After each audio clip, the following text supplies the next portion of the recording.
Então, meus irmãos, hoje iniciamos nossa aula sobre o ponto 9 do capítulo 1 da Escritura Sagrada da Confissão de Fé de Westminster, o símbolo de fé que nós estamos estudando aqui aos domingos de manhã. E diz o seguinte, o texto da confissão: a regra infalível de interpretação da Escritura é a mesma Escritura. Portanto, quando houver questão sobre o verdadeiro e pleno sentido de qualquer texto da Escritura, sentido que não é múltiplo, mas único, esse texto pode ser estudado e compreendido por outros textos que falem mais claramente. Então, queridos, nós estudaremos aqui hoje, nesse ponto 9, que a regra infalível para interpretar a Escritura é a própria Escritura, que o sentido de qualquer texto é único, verdadeiro e pleno, ou seja, não há sentido múltiplo ou conteúdo divergente nas Escrituras, e que o verdadeiro sentido ele é compreendido por meio de outros textos que sejam mais claros. Outros textos são utilizados numa regra aí de interpretação, de amarração, da interpretação, acionando outros textos para compreensão de textos em que haja certa dúvida, que não sejam claros entre si. Então, o primeiro ponto que nós trataremos é sobre a unicidade do sentido bíblico. Então, o sentido bíblico é único. O sentido dos textos, ele é somente um. Como nós vimos, não há multiplicidade de sentidos, não há ambiguidade. Então, os textos bíblicos não são ambíguos, eles têm apenas um sentido único e verdadeiro. Especialmente, queridos, considerando a unicidade temática das Escrituras. Nós tratamos um pouco disso quando estudamos sobre o ponto 5, tratando ali sobre motivos que nos levam a crer nas Escrituras, bons motivos, baseados nos testemunhos que a igreja dá, na conclusão de que eles são insuficientes, mas de fato eles são grandes motivos, eles são motivos muito, muito, muito fortes, são bons testemunhos acerca da autoridade das Escrituras. E um desses é a centralidade de Cristo como unicidade temática de toda a Escritura. Então, considerando que o tema das Escrituras ele é único, ela trata somente sobre Cristo, nós temos também que os sentidos, não os sentidos, o sentido, porque somente há um sentido nos textos bíblicos, não há ambiguidade interpretativa. Nesse sentido, nós temos que as Escrituras são a palavra de Deus, são uma afirmação que nós podemos fazer com convicção, especialmente por já termos estudado também já 8 pontos do capítulo 1 na nossa confissão de fé. E já que as Escrituras são a palavra de Deus, então todos os escritos representam a revelação de Deus. Portanto, não pode haver contradição. Por quê? Porque as Escrituras são a palavra de Deus. Elas não contêm a palavra de Deus, como nós vamos refletir um pouco mais à frente da aula. Elas são a palavra de Deus e, portanto, sendo completamente a palavra de Deus e sendo uma só revelação de Deus, não pode, então, haver contradição entre uma palavra de Deus e a outra palavra do próprio Deus. Nós vamos refletir e nos aprofundar um pouco mais nisso. Números 23, 19 diz exatamente isso. Deus não é homem para que minta, nem filho do homem para que se arrependa. Porventura diria ele e não faria? Ou falaria e não confirmaria? Então, Deus, uma das características de Deus, dos atributos de Deus, é a verdade. Deus é verdadeiro. E Deus sendo verdadeiro, ele é coeso. E toda a sua revelação, por ser também a verdade, ela também é coesa. Então, não há contradição nenhuma interna dentro da própria revelação de Deus. E Deus não é homem para que minta, nem filho do homem para que se arrependa. E aí, eu até não preparei isso para aula, mas me veio à mente agora, alguns textos que podem, né, supostamente, contradizer Números 23, 19. E nós vamos tratar sobre as contradições mais à frente, mas sobre esse texto especialmente, né? Ele fala que Deus não se arrepende. E tem outros textos bíblicos que dizem que Deus se arrepende, né? Deus se arrependeu de ter criado a humanidade, Deus se arrependeu. E aí, como nós lidamos com esse texto? Né? Nós vamos tratar disso um pouco mais para frente, mas aproveita essa oportunidade sobre o arrependimento de Deus para fazer essa pergunta para vocês. Né? Por gentileza, como vocês enxergam essa relação entre Números 23, 19 e outros textos também que mencionam o arrependimento de Deus? Obrigado.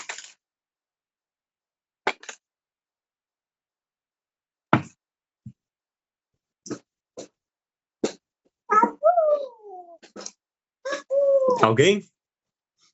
Alguém gostaria de se manifestar? Olha, assim, ó, o entendimento que a gente tem, essas palavras aí, né, elas têm assim, né, uma doutrina chamada de doutrina da adequação, assim, né, uma doutrina que a Bíblia é escrita de um jeito que a gente possa entender, não de um jeito que realmente Deus, assim como, né, a Bíblia é inspirada por homens, por Deus, né, escrita por homens, mas de um jeito que qualquer um que leia ela consiga entender. Então, essas palavras, quando elas são colocadas, que assim, Deus se arrepende, é lógico que Deus não tem arrependimento, né? O que ele faz é perfeito e tudo na mente dele já é pronto, né? É para nós termos um tipo de entendimento do que é a criação, do que é Deus, né? Mas Deus não se arrepende. Isso aí são palavras que são colocadas, né? É chamada, eu acho que eles chamam, né, doutrina da adequação, acho que que é um jeito de ser escrito para que nós, como, né, seres finitos, possamos entender um pouco do que é Deus. Mas não, Deus não tem como se arrepender, porque para ele já está tudo pronto, né? É que a gente está vivendo, né? Como dizendo, ele é o autor e consumador da nossa fé, então ele é como se nós fôssemos uns atores aqui na Terra, que ele colocou, né? Ele criou tudo e nos colocou aqui, e ele vai, já está tudo pronto para nós, o que nós estamos vivendo agora já foi tudo já aconteceu para Deus, né? Então, essa é uma palavra que se adequa ao nosso entendimento, essas palavras, mas não no sentido de que Deus se arrepende de alguma coisa, né? Esse é o entendimento que eu consigo ter sobre essas palavras quando fala isso, né? Porque para quem não entende a palavra e vê essas coisas, parece que Deus se arrepende, né? Mas com certeza Deus não se arrepende de nada, né? Exatamente, meu irmão. Nós vamos refletir mais, eu até preparei alguns exemplos desses casos, né, de contradição, de aparente contradição. Nós vamos tratar mais à frente, mas esse caso especificamente eu não preparei, e ele é um caso clássico, inclusive, né? E agradeço aí pela sua explicação, de fato, Deus soberanamente não se arrepende, isso é impossível que aconteça. E essa doutrina da adequação, já passo a palavra para o irmão Bruno, nesse caso, é até utilizado uma estratégia linguística, né, da antropopatia, que é de explicar Deus como se ele tivesse sentimentos humanos, explicar aquela situação para que nossa compreensão seja possível de compreender essa situação, né? E aí usa-se os sentimentos humanos para explicar a Deus, mas sabendo que realmente não é essa situação, não se trata mesmo de arrependimento. Irmão Bruno, por gentileza. Eu queria deixar só mas é isso aí que tu falou mesmo. A respeito do que o Michael falou ali, seria impossível, né? Explicar a Deus a partir, da percepção divina, para que a gente pudesse entender no nosso entendimento seria impossível para nós entender. Então a Bíblia usa diversas vezes essa antropomorfia, né? Que é para a gente ter essa sensação aí, esse entendimento mesmo, que usa palavras adequando ao nosso entendimento, né? Então, a questão do arrependimento aí, a gente consegue compreender o que Deus sentiu, né? Mas isso não quer dizer que Deus se arrependeu, é para nossa compreensão. Mas é aquilo que o Michael falou mesmo, eu queria... Mas eu acho que tu complementou bem depois.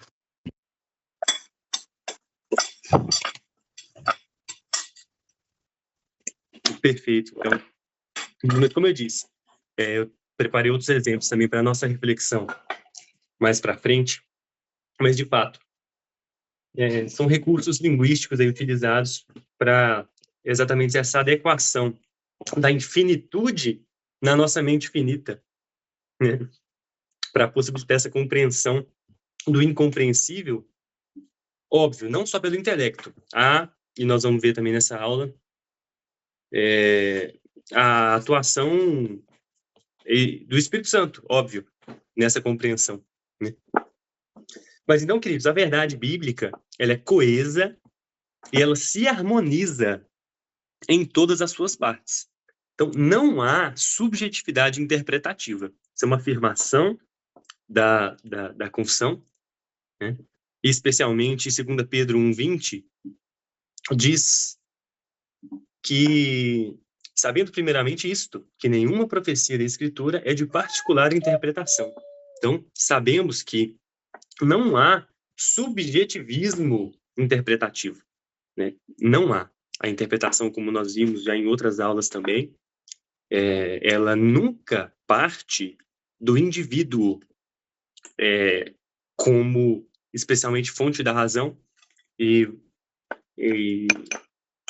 ela é submetida, né? Submetida também à própria igreja, como nós vimos na aula introdutória e em outras aulas também. Então, o sentido verdadeiro é aquele pretendido por Deus e revelado pelos autores inspirados.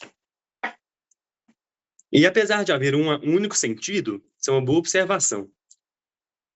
Podem haver várias aplicações de um mesmo texto. Então, o sentido é único, mas, obviamente, os textos eles são aplicados de uma maneira distinta, possivelmente. Há várias possíveis aplicações para um único texto, né? Um único texto ele pode gerar em nós, ao mesmo tempo que um sentimento, entre aspas, negativo, um sentimento também positivo e exortação a condutas diante desses sentimentos, né? Por exemplo, a própria situação da cruz, ela gera em nós terror, ela gera em nós vergonha, ela gera em nós gratidão, e ela gera em nós também, e não só isso, não somente isso, não se limita a isso, é só uma reflexão breve sobre a doutrina da graça, as doutrinas da graça gerarem em nós diferentes sentimentos que nos conduzem a diferentes posturas também diante de Deus e das Escrituras. Diferentes posturas diante de Deus, diferentes ações. Então, diante da minha vergonha, diante do meu terror, eu só posso clamar a Deus por perdão, por misericórdia, por graça. Diante da minha vergonha, não há nada em que me gloriar. Isso deve me conduzir a uma vida de humildade, a uma vida de consideração dos outros superiores a mim, né? Como o texto bíblico também diz. E não também se limita a isso. As aplicações, elas são ramificadas, né? Essa gratidão vai me levar, queridos, a entender que tudo que eu tenho é por graça, que eu não merecia nada, e também me conduzir a uma vida de oração somente e de gratidão, também a humildade. Então, o sentido é único, né? as doutrinas da graça, elas têm sentidos únicos, as escrituras têm sentidos únicos, mas esses sentidos únicos são aplicados a nós de diversas formas potencialmente. E vai caber exatamente ao ministro da palavra, nesse contexto, trazer para nós essa aplicação. Então, um outro ponto trazido pela Confissão de Fé de Westminster é que, primeiro, como eu disse, a unicidade do sentido bíblico. E agora, a interpretação da própria Escritura sobre si. A Escritura interpreta a si própria. E esse é um princípio hermenêutico de analogia scripturae, que traz exatamente esse sentido de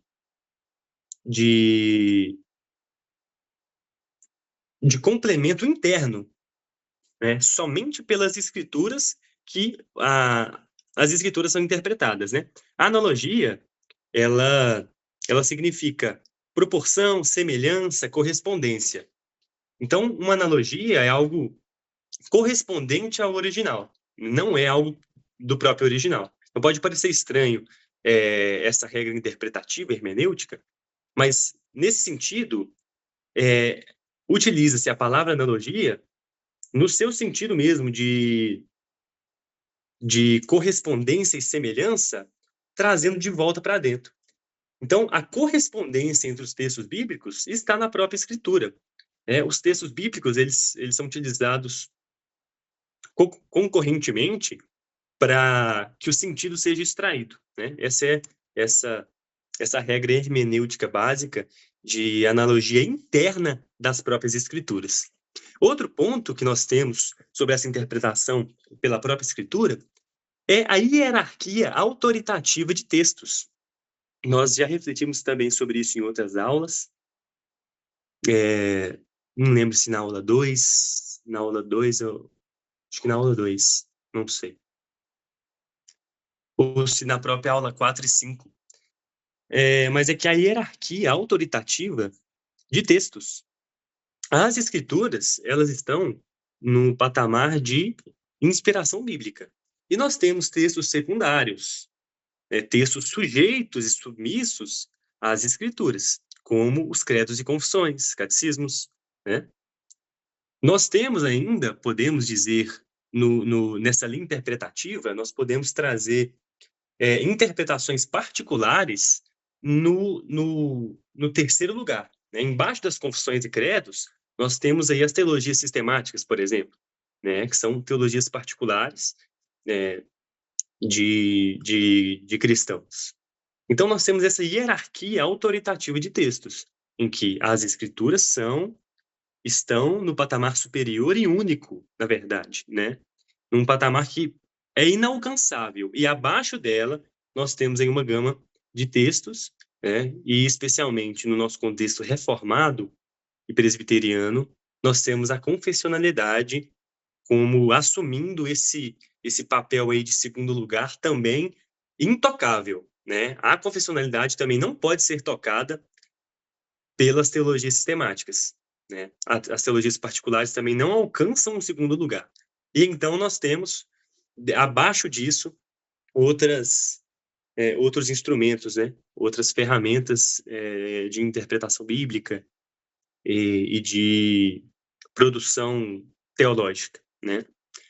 E especialmente eu separei uma lembrança das nossas aulas nos pontos 4 e 5, que destacam exatamente a razão pela qual as escrituras devem ser cridas. E eu já toquei nesse assunto no começo da aula, no primeiro slide.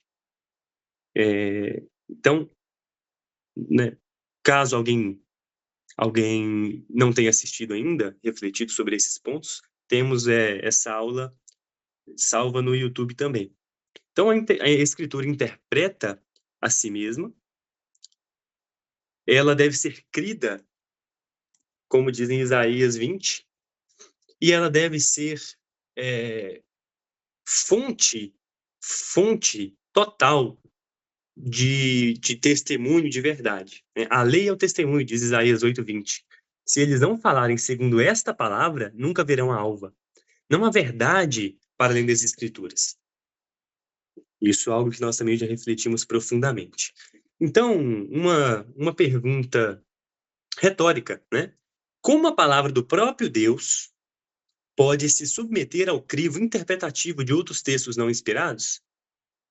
Para nossa reflexão. Como a palavra inspirada do próprio Deus, ela pode se submeter a um crivo de outros textos não inspirados, né? Pensando especialmente nessa hierarquia autoritativa de textos que eu trouxe. E pode parecer até uma pergunta boba, né? Como assim? É óbvio que não, nós sabemos disso, né? Mas no, no meio religioso, nós temos diversos agentes que não conseguiriam responder essa pergunta com devida fidelidade. E eu trouxe alguns exemplos também de como essa regra pode ser quebrada na prática, como essa regra interpretativa das escrituras, ela pode ser quebrada, né? Mas reparem, é a palavra do próprio Deus, queridos. Não é óbvio, não faz sentido que a palavra inspirada, ela seja submissa ao meu intelecto ou a outras fontes secundárias. Nós vamos refletir melhor sobre isso também agora. Nada acrescentareis à palavra que vos mando, nem diminuireis dela, para que guardeis os mandamentos do Senhor vosso Deus, que eu vos mando. Deuteronômio 4:2. Apocalipse 22, 18-19, diz: porque eu testifico, e todo aquele que ouvir as palavras da profecia deste livro, que, se alguém lhes acrescentar coisa alguma, Deus fará vir sobre ele as pragas que estão escritas nesse livro. E se alguém tirar quaisquer palavras do livro dessa profecia, Deus tirará a sua parte da árvore da vida e da cidade santa que estão escritas nesse livro. Então, como a palavra do próprio Deus, inspirada, pode ser submetida a um crivo interpretativo de fontes secundárias, de outros textos não inspirados? E com essas exortações, Deuteronômio e Apocalipse, queridos, nós devíamos temer. Não temer, como o Bruno disse no comentário da última aula, somente a nova NVI como alteração literal no texto bíblico, às vezes redução, retirada de certos trechos, não versões somente ruins, como versões de seitas, né, dos testemunhos de Jeová. Não somente isso, não é disso que, dessa literalidade em acréscimo e retirada, que os textos bíblicos estão falando. Nada acrescentareis à palavra que vos mando, nem diminuireis dela. Nada, nada. Então, quando eu utilizo, e nós refletiremos sobre isso também, a exegese para impor ao texto um sentido que eu desejo, e não para extrair do texto o sentido dele próprio, eu estou acrescentando ou diminuindo conforme o meu próprio desejo, as inclinações caídas da palavra do Senhor. Então, queridos, não é somente acréscimo ou decréscimo literais, mas também os próprios acréscimos interpretativos.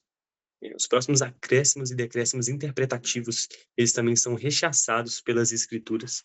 E de forma alguma, nós podemos nos valer disso. E devemos somente utilizar as Escrituras para a interpretação delas próprias. As Escrituras não devem ser suplementadas ou explicadas à luz de outra fonte.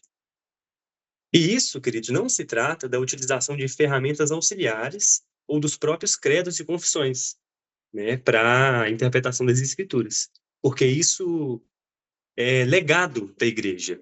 Isso é legado da igreja, e conforme nós já refletimos também, são fontes submissas, fontes sujeitas às escrituras. Mas nós estamos falando de fontes autoritativas, né?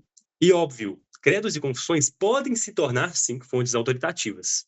Isso também há um grande risco que isso aconteça. Até porque, quando nós tratamos de credos e confissões, e nós vimos isso na aula introdutória, nós não estamos falando somente de confessionalidade reformada. Além das confissões de fé reformada, nós temos os credos ecumênicos, né, dos primeiros séculos, nós temos as confissões posteriores ao Westminster, como a Declaração de Fé e Ordem de Savoy, que é a confissão de fé dos congregacionalistas, e temos a confissão de fé batista também, e de Londres, e essas são as principais. Então, vejam, não se trata de confissão de fé reformada. Percebam. E além dessas, nós temos rios de confissões particulares ou de igrejas particulares, né? Então, quando tratamos de confessionalidade, nós estamos falando de confessionalidade histórica, né? Mas há, sim, risco de que as confissões se tornem fontes autoritativas. E eu cito os próprios batistas, como um grande problema nesse sentido, né? As escrituras são interpretadas à luz da própria teologia do pacto deles, para nem isso sem falar dos dispensacionalistas que não vão nem entrar nesse assunto para não estender a aula mais, né? Mas credos e confissões podem sim se tornarem fontes autoritativas, e isso é um grande problema também.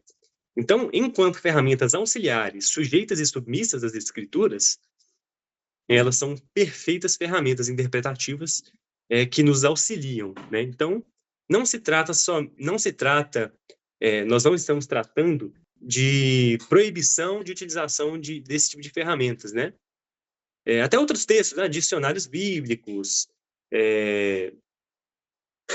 ferramentas de tradução, como Logos, para facilitar o entendimento do grego, enfim.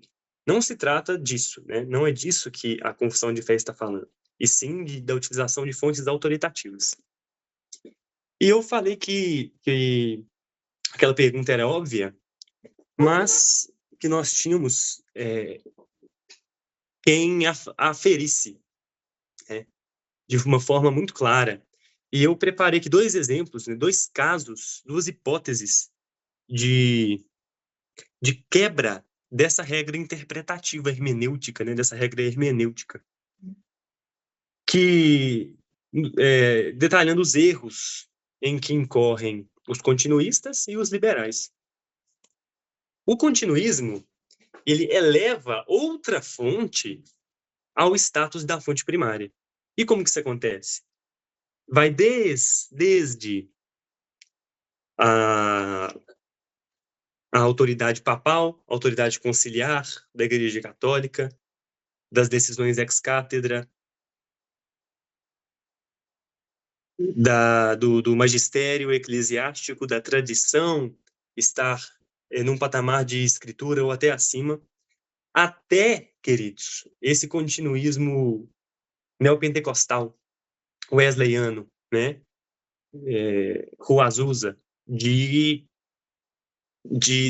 dessas pseudo-revelações serem tratadas não só às vezes como bíblicas, mas como superiores à Bíblia, né? Na aula passada nós refletimos também sobre isso, um pouco sobre isso. Então, o continuismo, ele eleva outra fonte ao status da fonte primária. E, em alguns casos, até superior a essa fonte primária, né? Como eu disse. Então, é assim que o continuismo age. É assim que o continuismo quebra essa regra interpretativa das escrituras. Ele traz uma outra fonte para o mesmo status de fonte primária, né? E como eu disse, o próprio magistério eclesiástico de tradição, isso especialmente referentes à Igreja Católica, Apostólica Romana, nós tratamos especialmente sobre isso na aula 5. Então, sobre o continuismo, separei também alguns textos para nossa reflexão. Jeremias 23, do 31 ao 32, diz o seguinte: Eis que eu sou contra os profetas, diz o Senhor, que usam de sua própria língua e dizem, ele disse, eis que eu sou contra os que profetizam sonhos mentirosos, diz o Senhor, e os contam e fazem errar o meu povo com as suas mentiras e com as suas leviandades, pois eu não os enviei, nem lhes dei ordem, e não trouxeram proveito nenhum a esse povo, diz o Senhor. E esse texto não parece, queridos, ter sido escrito para os nossos dias? Que loucura, né?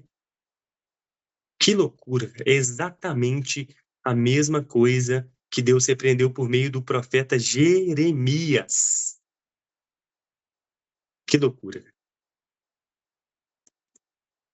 Em Marcos 7, do 7 ao 9, diz, mas em vão me adoram, ensinando doutrinas que são mandamentos de homens, porque deixando o mandamento de Deus, retendes a tradição dos homens, como o lavar dos jarros e dos copos, e fazem muitas outras coisas semelhantes a estas.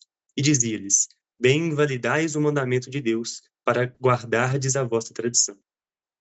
Então, da mesma forma, em vão adoram. E eu poderia ter acrescentado um texto consequência desses daqui, que é o próprio Cristo dizendo, apartai-vos de mim, vós que praticais a iniquidade não vos conheço.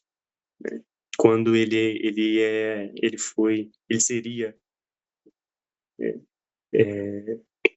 questionado, mas nós expulsamos demônios no seu nome, apartai-vos de mim. Ímpios, não vos conheço. Enquanto o continuismo eleva fontes secundárias ou fontes imaginárias, né, entre nós, ao status das escrituras, o liberalismo teológico ele rebaixa as escrituras, retirando a sua autoridade de palavra de Deus. Em 2 Timóteo 4, 3 ao 4, porque virá tempo em que não suportarão a sã doutrina, mas tendo comichão nos ouvidos, amontoarão para si doutores conforme as suas próprias concupiscências, e desviarão os ouvidos da verdade, voltando às fábulas. E esse texto, eu não posso dizer o mesmo que eu disse com Jeremias, que parece que foi escrito para os nossos dias, porque ele foi. Realmente, ele literalmente foi também escrito para os nossos dias, para os últimos tempos. Então, o liberalismo teológico, ele rebaixa as escrituras, retirando delas a autoridade de palavra de Deus. E aí, com isso, as fontes secundárias ou fontes imaginárias, como a própria interpretação pessoal e subjetiva, ela passa a estar nesse mesmo patamar das escrituras, né? E abre-se margem para subjetivização da interpretação, como eu disse, interpretações pessoais e subjetivas das escrituras. E há um grande problema com essa subjetivização da interpretação das escrituras, que nasce também do não reconhecimento da autoridade das escrituras e da depravação total do homem, que é uma cosmovisão interpretativa humanista. É uma cosmovisão humanista, puramente. É uma cosmovisão, né? É o meio pelo qual eu enxergo as escrituras, as lentes, isso é cosmovisão, as lentes pelas quais eu enxergo as escrituras, eu interpreto as escrituras. E se essa lente não for a própria escritura, pela fé, eu incorro em erro. Então nossa cosmovisão pode estar manchada de uma maneira tão humanista, e ela não só pode, como ela está. E eu faço menção à nossa playlist que está no canal do YouTube, que por enquanto tem 2 aulas, sobre humanismo secular e evangelho.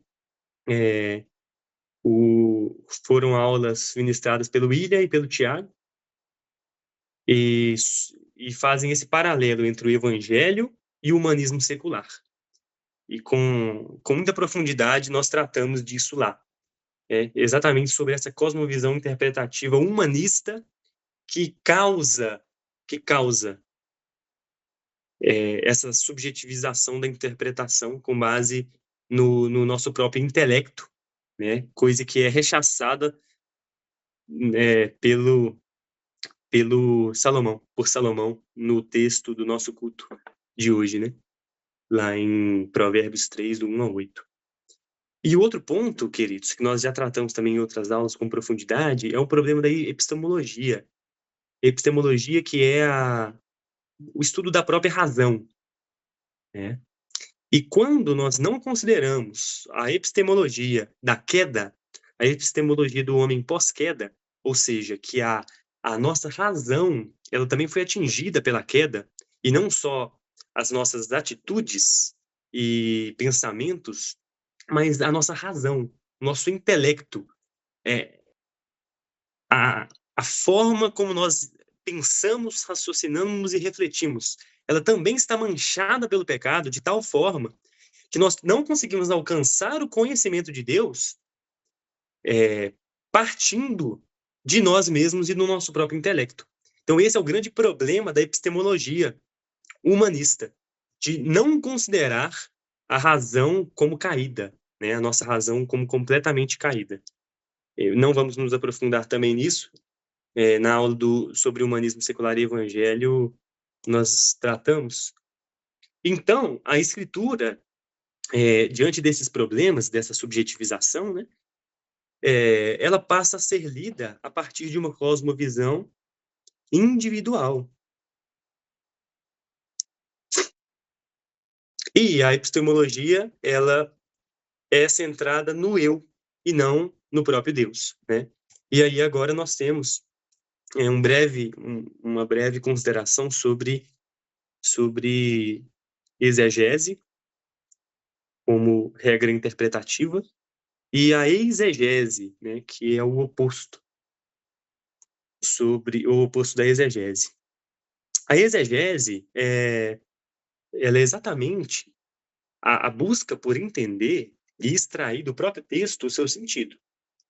Não só do próprio texto literalmente, mas do seu contexto, do seu contexto narrativo, do seu contexto também histórico, né, de quem o escreveu, de quando o escreveu, de por que o escreveu.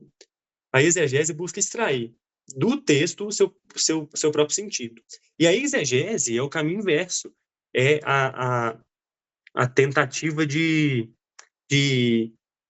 inserir, né, ideias no próprio texto, ao invés de extrair dele essas ideias, ao invés de buscar o significado original, né?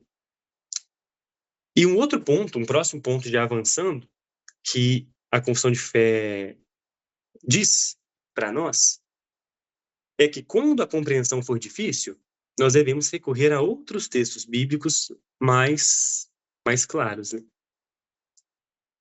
Então, uma regra clara: quando há dificuldade de compreensão de um texto, nós caminhamos para outros textos, certo? William, à vontade. Certo, meus irmãos. Dava com sede mesmo. Isso é interessante, essa questão dessa aparente contradição bíblica, e quando a confissão de fé diz para recorrermos à própria Bíblia, para sanar essas supostas contradições, a gente vê muito isso no arminianismo e nas ideias que são defendidas por eles. E eu tomei a liberdade de trazer aqui alguns textos interessantes. Eu acredito que o Wesley ainda vai expor também alguns, mas, por exemplo, um que é muito utilizado em relação à ideia do livre-arbítrio, em Apocalipse 3, no 30, quando faz: eis que estou à porta e bato, se alguém ouvir a minha voz e abrir a porta, entrarei em sua casa e cearei com ele e ele comigo. E isso dá a entender, num primeiro momento, uma leitura isolada, que o homem tem essa plena capacidade de escolha, de abrir ou não a porta, né, para Jesus entrar. Mas em outras passagens bíblicas, a gente vê, por exemplo, em Deuteronômio 36, o Senhor teu Deus circuncidará o teu coração, para que ames o Senhor. A gente vê que é Deus que inclina o homem a abrir a porta, nesse sentido, por exemplo, do texto de Apocalipse, ou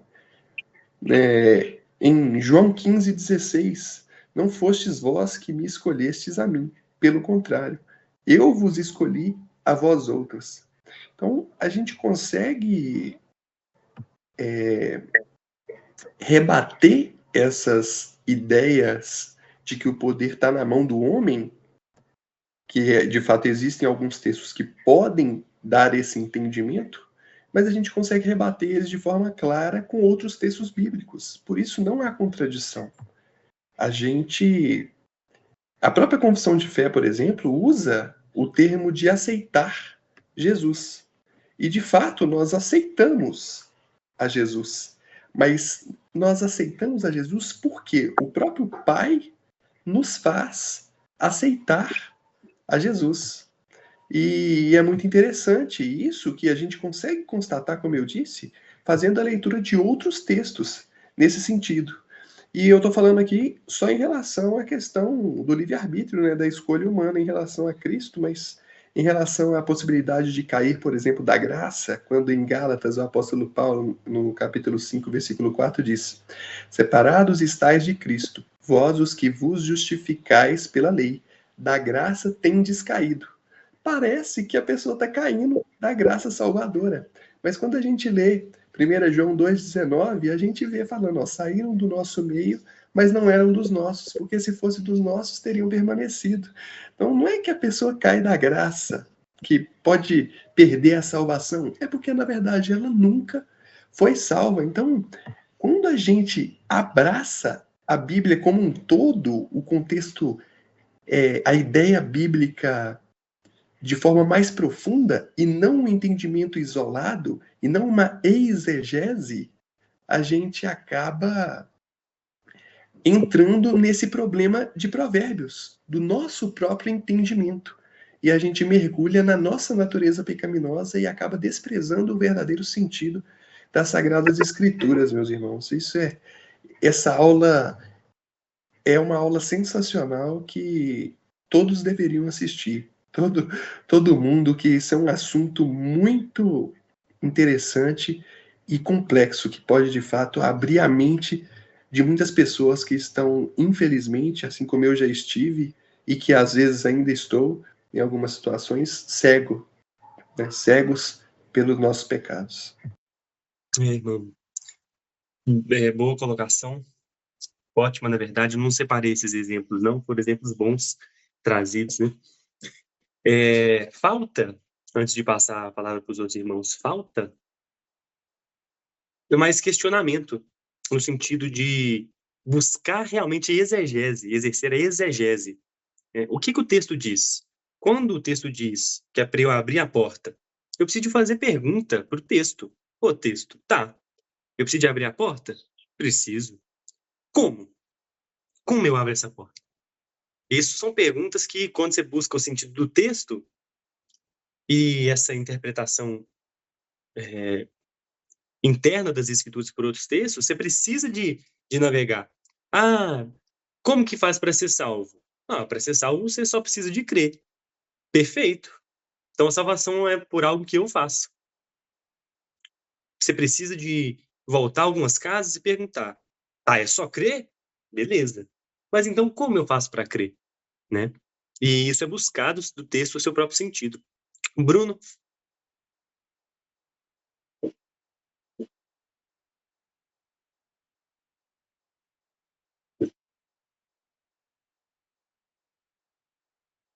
Não estamos te escutando, Bruno. Tá ouvindo? Agora sim. Não, que o Thiago falou ali.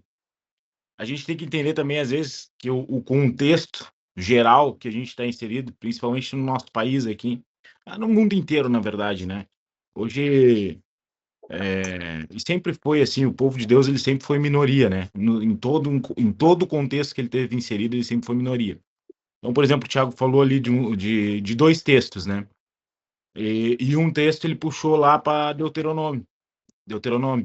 Então, a gente precisa entender que o contexto que a gente está inserido é difícil, às vezes, abordar e conversar sobre isso, porque a maioria das pessoas, elas têm uma mente moldada já naturalmente, pelo dispensacionalismo, mesmo que eles nem saibam que é isso.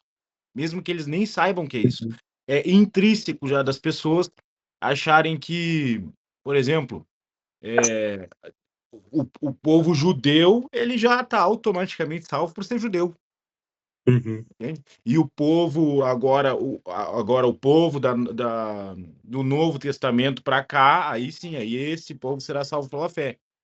Sendo que quando a gente conhece, entende, né, a teologia do pacto ali, a gente sabe que desde sempre, desde Adão, somos salvos pela fé em Cristo, né?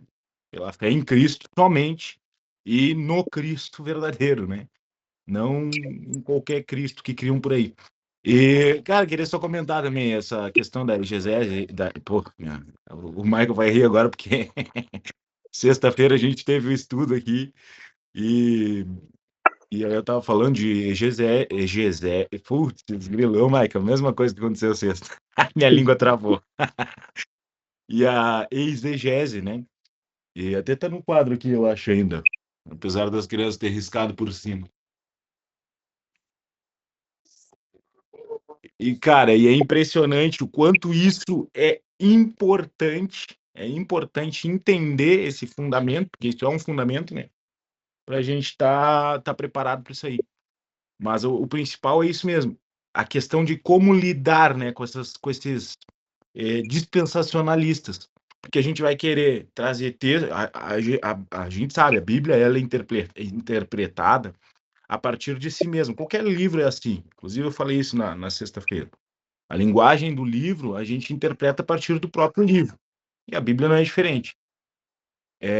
Mas, por exemplo, tem figurões aí desse mundo arminiano aí que os caras falam absurdos, cara. E a gente, cara, a gente tem que tratar esses caras como liberais. Não dá para abrir espaço. Não dá para abrir espaço. Porque, por exemplo, aquele cara que é considerado um gênio lá no mundo deles, né? O Vailate, aquele. Vailate. O Vailate chegou a dizer, né, que o autor do Velho Testamento, olha o absurdo, olha a blasfêmia que esse cara falou. E é aplaudido, entendeu? Olha a blasfêmia que esse cara falou. Ele chegou a dizer que os autores do Velho Testamento, eles atribuíam a Deus coisas que, na verdade, eles deveriam atribuir ao diabo. Então, quando o autor dizia Deus fez, ele deveria dizer o diabo fez. É que o autor ainda não tinha o conhecimento que a gente tem hoje. Então, quer dizer, olha o que esse cara está falando. Olha o que esse cara está falando. Ele está dizendo que o autor, inspirado por Deus, quando está falando que Deus fez, na verdade, ele deveria ter dito que o diabo fez. O cara está literalmente chamando Deus vivo, soberano, o Deus bíblico, de diabo, cara. De diabo. Essa é a desgraça do dispensacionalismo, essa é a desgraça do contexto que a gente está inserido. Do contexto que a gente está inserido. Então, cara, por isso a gente precisa ter muito preparo. Porque, por exemplo, citar Deuteronômio ali, como o Thiago citou, muitas vezes é em vão. Os caras vão até. Não é em vão. Em vão não é, né? Eu tô dizendo, né, para essas pessoas. Muitas vezes vai ser em vão, porque os caras vão, não, quero saber de Novo Testamento. Bom, os batistas mesmo, os batistas, irmãos, se apegam a isso, né? Ah, eu quero ver no Novo Testamento algo que fale sobre batismo infantil. Pô. E ainda batistas que querem se dizer reformados usam esse tipo de argumento, entendeu? Então, é um contexto bem complicado, esse contexto moderno que a gente está inserido aí, por causa dessa desgraça do dispensacionalismo, que é uma coisa moderna, é uma coisa de agora, e ainda assim tomou conta, né? Eu acho que qualquer tipo de paganismo aí toma conta de maneira fácil aí do pessoal.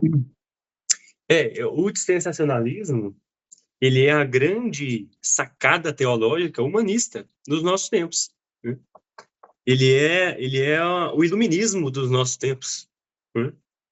Maldito seja. E isso, antes de passar a palavra para todos os irmãos, essa questão de não, né, de utilizar um texto do Antigo Testamento e eles até rirem, isso representa uma outra questão maior, né?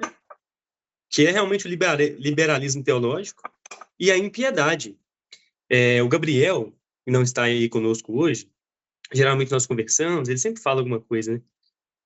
E ele começou muito ferrenho aí na pregação do evangelho, desde que ele se converteu, por meio das doutrinas da graça, ao conhecer as doutrinas da graça, muito motivado, muito animado, e ele vem se desanimando com o cenário prático, né, das conversas que ele sempre tem, e ele fala: Wesley, você me falou uma coisa e é verdade.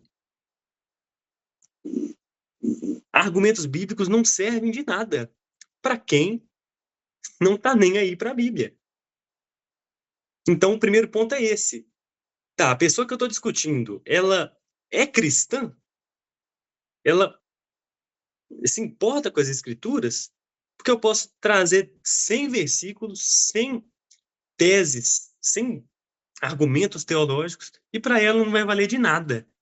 Seja porque ela é pentecostal e ela acredita na revelação que a pastora dela teve, né? Seja porque ela é dispensacionalista e aí ela acredita até que existem dois deuses, sei lá, né? Um Deus do antigo, um Deus do novo. Enfim, né? Brincadeiras à parte. Então, com esse tipo de gente, a gente tem que voltar a uma casa e explicar a autoridade das escrituras primeiro, talvez, né? Não, é Cristo, é o Evangelho, as pessoas precisam ser convertidas, né, primeiro. Vamos lá, Michael.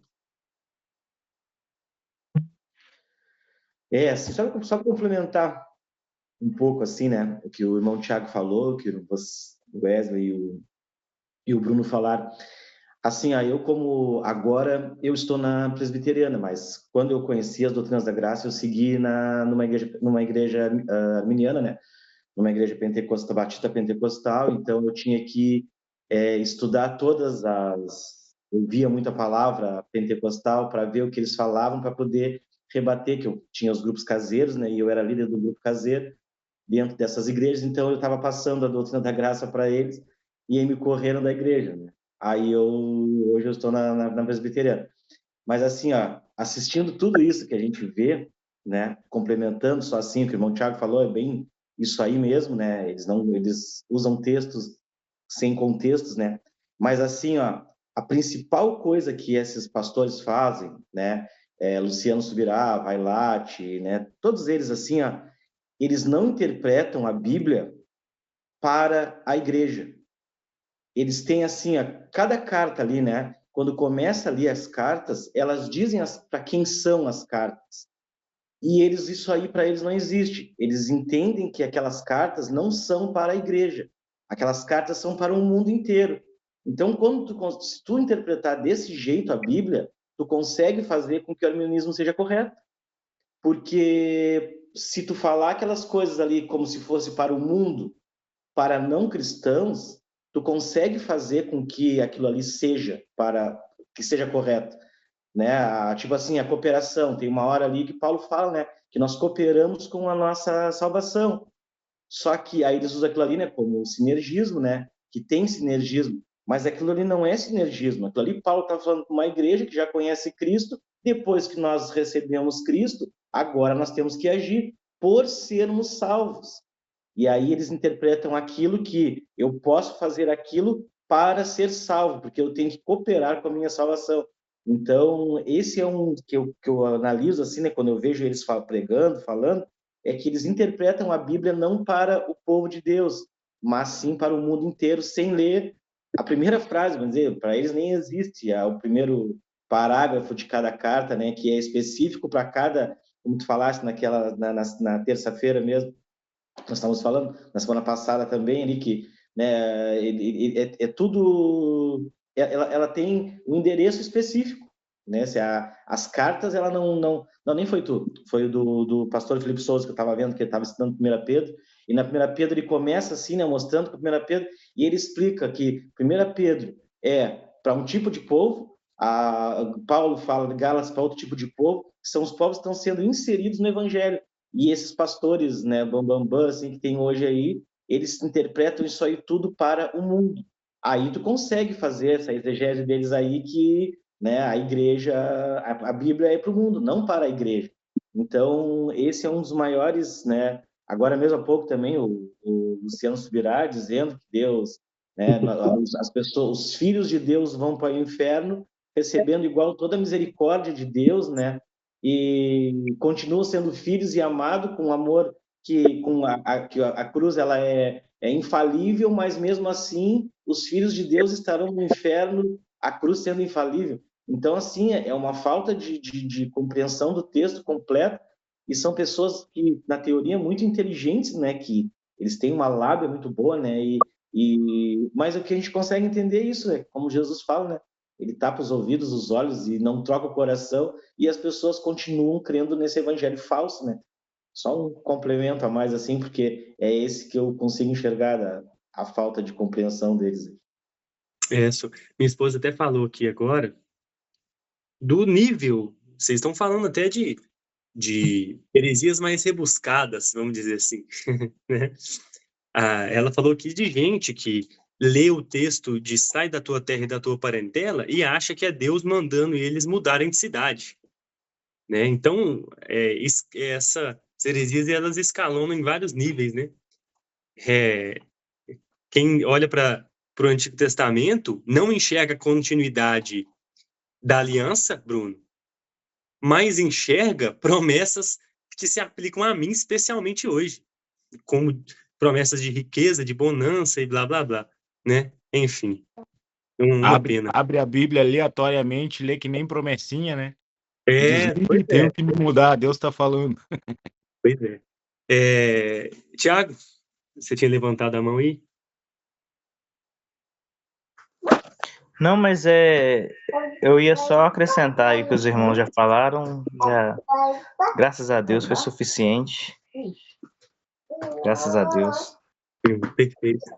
Vamos avançar então, irmãos? Ei, Wesley, olha Sim, só, sim. isso aí que o Michael falou, né, é importante, e olha só como é interessante, né, como eles são seletivos, né, porque, por exemplo, é claro que a Bíblia sempre deixa os seus contextos claros, tá? E quando a Bíblia está falando para alguém específico, ela deixa isso claro. E quando a Bíblia não está falando para alguém específico, ela também deixa isso claro. Ou seja, por exemplo, eles não aceitam, e cara, a maioria desses caras aí, a maioria do meio evangelical lá, postei lá o negócio lá acho que tu viu, falando, botei um memezinho ali, né, falando da 2 Timóteo ali, né, e cara, os caras não aceitam que aquilo ali é para tudo, né, e aí eles querem trazer, a gente inclusive estudou sobre isso sexta-feira, fizemos um estudo aqui, eles querem trazer dois principais argumentos ali, que é para aquela cidade específica, né? Que é aquilo ali é para aquela cidade específica e que é para aquele contexto específico ali, porque haviam mulheres sacerdotisas de templos pagãos ali e tal. Só que, cara, no versículo anterior ao que Paulo disse que a mulher não pode falar na igreja, ele diz assim, ó, como em todas as igrejas dos santos. E aí ele continua. A mulher não fale na igreja. Pô, tá explícito, é explícito. Então os caras são muito seletivos, né? Conforme o que eles acham que deve ser, ou como lhes convém, né? Para o seu contexto específico ali, eles, não, mas isso aqui não tá falando para todo mundo. Pô, e está explícito, tá explícito. Então tem isso mesmo, porque realmente, esses caras aí, Vailate, aquele outro que entra em vários debates, barbudinho, entra em debate com ateu e tudo mais, eu não vou lembrar o nome dele, mas é um que tá bem alto agora nesse meio aí. Filho, só um pouquinho. É um que tá bem alto agora nesse meio aí. Cara, ele entra em debate com ateu, bem barbudinho, assim, cabelinho de Silas Malafaia.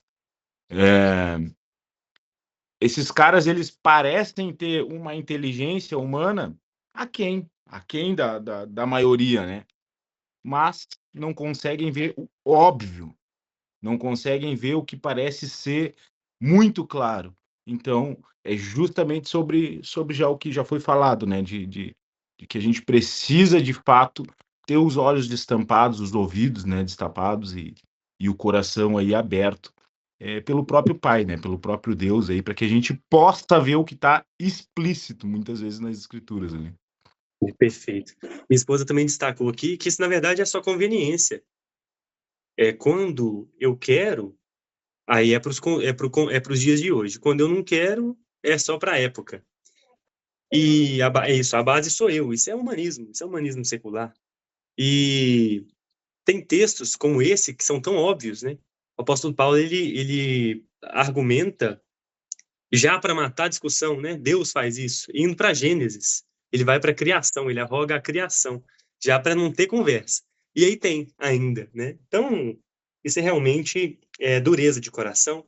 E graças a Deus, né, nós somos libertos, né? Mas não por mérito nosso, né? Como vocês disseram.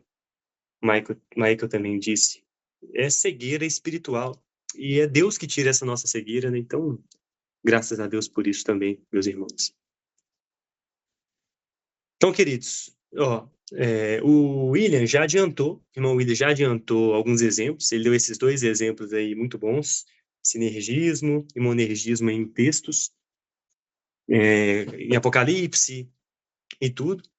E eu preparei um exemplo aqui de contradições, especialmente para destacar que as contradições, elas são aparentes, né?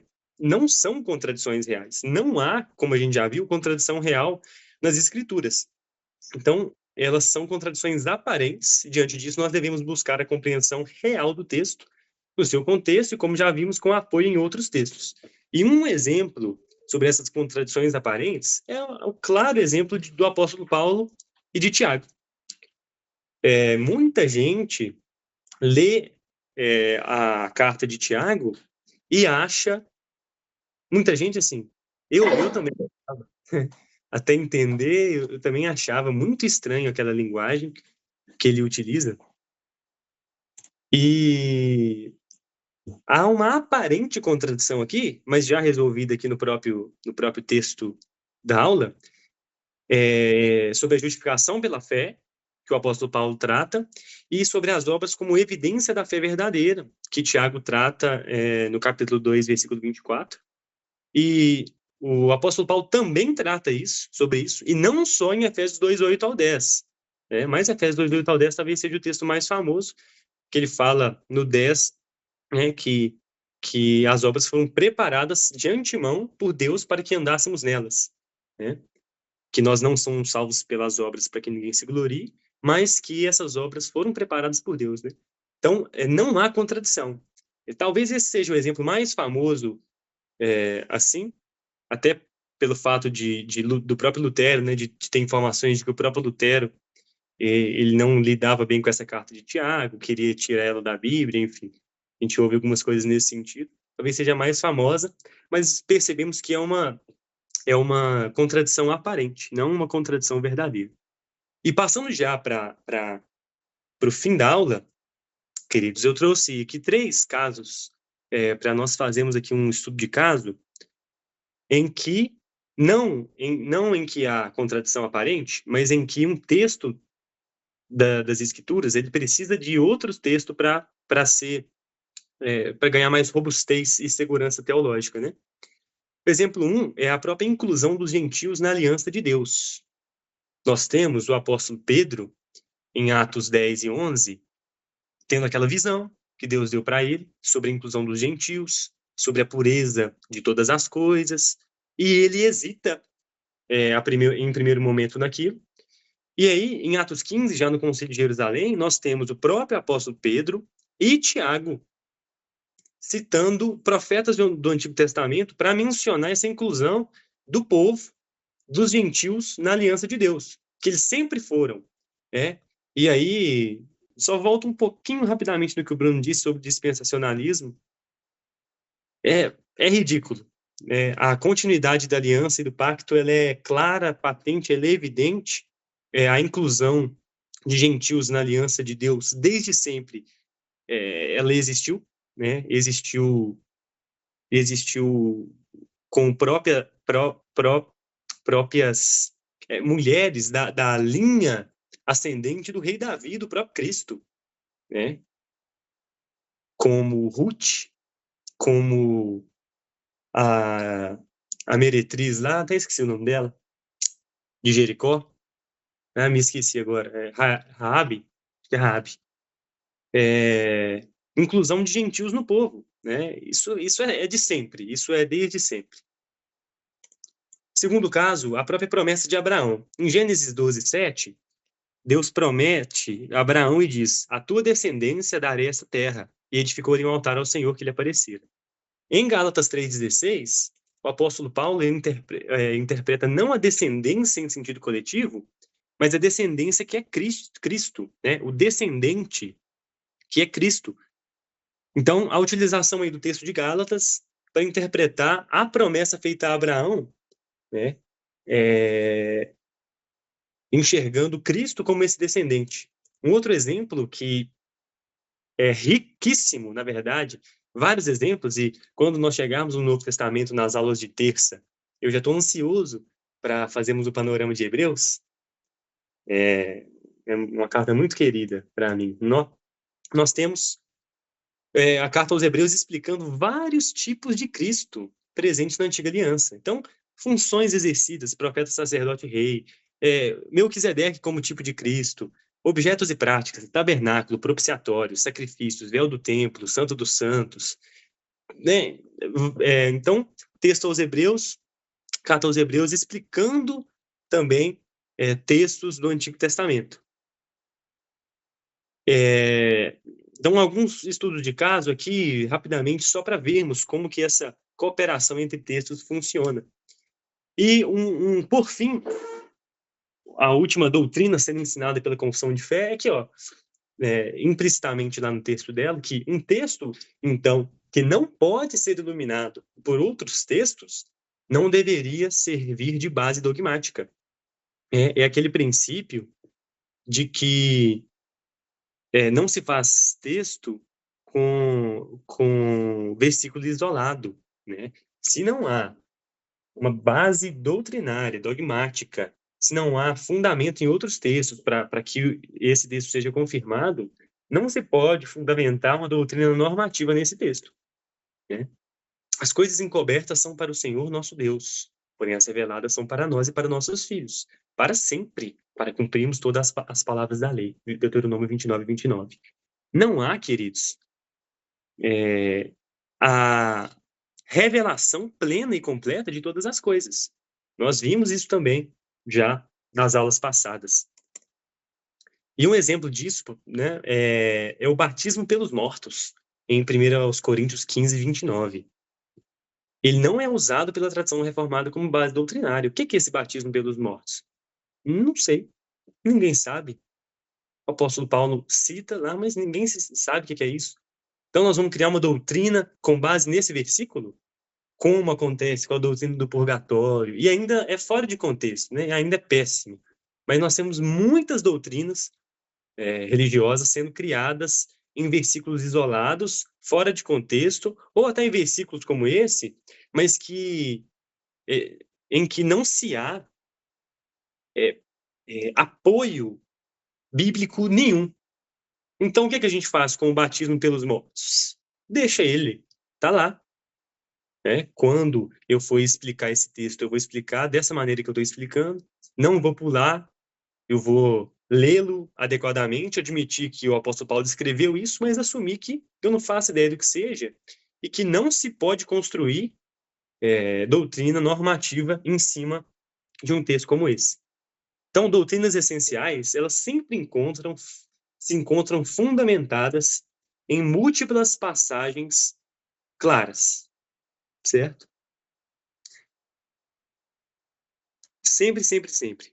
E por fim, queridos, a interpretação bíblica, como a gente viu, ela não é meramente intelectual. E aí vem o Illuminatio, que é o papel do Espírito Santo nessa interpretação. Como nós vimos, escama dos olhos, morte. Esse é o nosso estado. A epistemologia da queda, de que a nossa razão está corrompida. E não conseguimos interpretar as escrituras somente por meio do nosso intelecto. E esse é um conteúdo do ponto 10, que nós veremos no ponto 10, na próxima aula. Então, queridos, concluindo já nossa aula, nós temos alguns pontos aqui interessantes, concluindo as nossas ideias apreendidas desse estudo nosso. O sentido do texto é único e pleno. Não há múltiplos significados ocultos e divergentes. Não há. O verdadeiro sentido é aquele pretendido por Deus pelos autores inspirados. Outra coisa que aprendemos é que a Escritura é a sua própria intérprete. Então, como palavra de Deus, ela possui unidade, coerência e suficiência para esclarecer-se a si mesma, sem depender de autoridade externa ou suplementar. Que a interpretação correta, ele exige a comparação de textos. Passagens obscuras, por exemplo, devem ser compreendidas à luz das mais claras, sempre em harmonia com o todo da revelação. Essa é a interpretação sistemática das Escrituras. Considera-se todo o sistema bíblico para interpretação. Uns exemplos aí que o William deu, que os irmãos complementaram aí também. Fontes externas não podem assumir autoridade sobre a Escritura. Então, tradições humanas, o magistério eclesiástico, experiências subjetivas, filosofias, elas até podem auxiliar o nosso estudo, a depender, mas elas nunca ditam o sentido da palavra das Escrituras. Que a Escritura não se contradiz. O que há são aparentes tensões, como eu disse sobre o apóstolo Paulo e sobre Tiago, e elas são resolvidas pela leitura cuidadosa dentro do contexto e comparação com outros textos bíblicos, pensando nessa interpretação sistemática das Escrituras. E que a base dogmática exige clareza textual. Nenhuma doutrina pode ser estabelecida sobre passagens obscuras ou isoladas. Todo o ensino essencial, ele repousa sobre múltiplos textos claros e convergentes. Então, queridos, há algum comentário para orarmos? Passamos um pouco do tempo hoje. Um comentário final sobre a nossa aula, sobre o nosso estudo. Fique à vontade.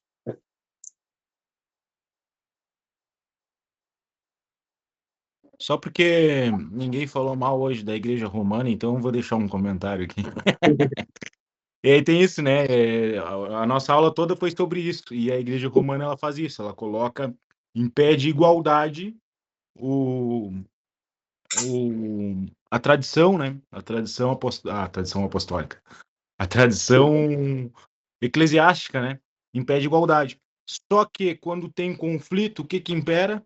A tradição, porque a tradição veio depois. Então é um troço meio... Eu vou deixar um comentário só para não passar em branco sem falar mal da Igreja Romana. Aí. Um grande abraço.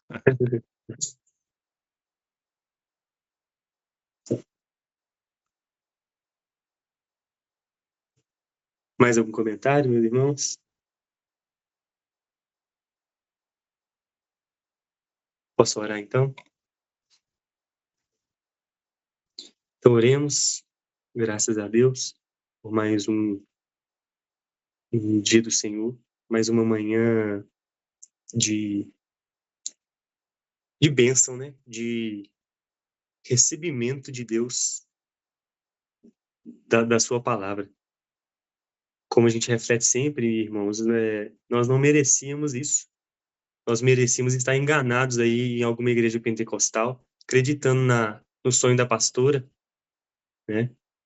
E vivendo a nossa vida cheio de medo, medo de ir para o inferno, medo de tomar uma decisão errada que não é a vontade de Deus, sem paz, sem tranquilidade. Mas não, Deus nos resgatou, queridos, e nos deu o seu Filho, nos deu as Escrituras, né? Nós não merecemos ela, nós não merecemos a Confissão de Fé de Westminster, nós não merecemos a teologia reformada, os reformadores, nós não merecemos nada. E estamos aqui hoje estudando, refletindo, conscientes de diversos erros teológicos de outras religiões. Como o Bruno falou sobre o catolicismo, a gente também criticou outras religiões aqui. Irmãos, graças a Deus, né? Graças a Deus. Oremos então, um coração cheio de graça por isso, por esse dia do Senhor e pelas Escrituras. Senhor, nosso Deus, glorioso, eterno, soberano, magnífico, infinito, Senhor, inconcebivelmente narrável o Senhor, suas características são demais, Senhor. O Senhor é mais do que eu posso, pela minha limitação intelectual e até material, Senhor, abraçar e compreender, mas o Senhor se revelou a nós. O Senhor contemplou minha miséria e a dos meus irmãos, e o Senhor, antes da fundação do mundo, escolheu, né, soberanamente, decretou que nós fôssemos tirados, Senhor, dessa nossa miséria. Não só a miséria intelectual, como eu disse, uma miséria afetiva, de coração, de paixões, de tristeza, de medo, mas da miséria do pecado, Senhor. O Senhor permite que ainda pequemos, óbvio, e importa que o Senhor seja glorificado nisso, por meio do nosso pecado, porque a graça superabunda em nós, Deus. E o Senhor é glorificado na salvação de pecadores. Mas o Senhor nos tirou da miséria do filho pródigo, Senhor. Nós comíamos com os porcos. E nós ainda desejamos voltar para o chiqueiro às vezes, Deus. E o Senhor nos segura firme com a sua mão poderosa. Não nos deixa voltar para lá, Deus. Não há nem como, Senhor, eu te agradecer devidamente que Cristo, e aqui o Cristo, o Filho amado, que o Senhor tem todo o prazer, te agradeça, Senhor, por mim, porque em meu pecado e minha miséria é impossível, Senhor. Obrigado. Obrigado porque estou em Cristo. Obrigado porque Cristo nos envolve, Senhor, a mim e a todos os irmãos, a minha família. Obrigado pela sua aliança. Obrigado pelo Senhor nos incluir na sua aliança, imerecidamente. Abraão não merecia receber a sua aliança, e nós não merecíamos ser incluídos nessa aliança maravilhosa. Oh Deus, graça, graça sobre graça. Muito obrigado mais uma vez. Eu agradeço por essa aula também, pelos grandes teólogos do passado. Agradeço porque o Senhor separou o dia de hoje para a sua glória, e eu clamo que o Senhor nos livre do nosso pecado, de negligenciar o seu dia hoje. E sempre, né, como sempre, Senhor, que o Senhor nos conduza à sua adoração verdadeira e nos santifique, nos livrando do nosso pecado, Senhor. Muito obrigado mais uma vez, que seja feita a sua vontade e não a nossa. E como já oramos aqui e refletimos, o Senhor só nos ouve por meio do Filho, porque estamos inseridos nele. Seja feita, Senhor, a sua vontade. Mais uma vez eu digo, e não a nossa. Amém.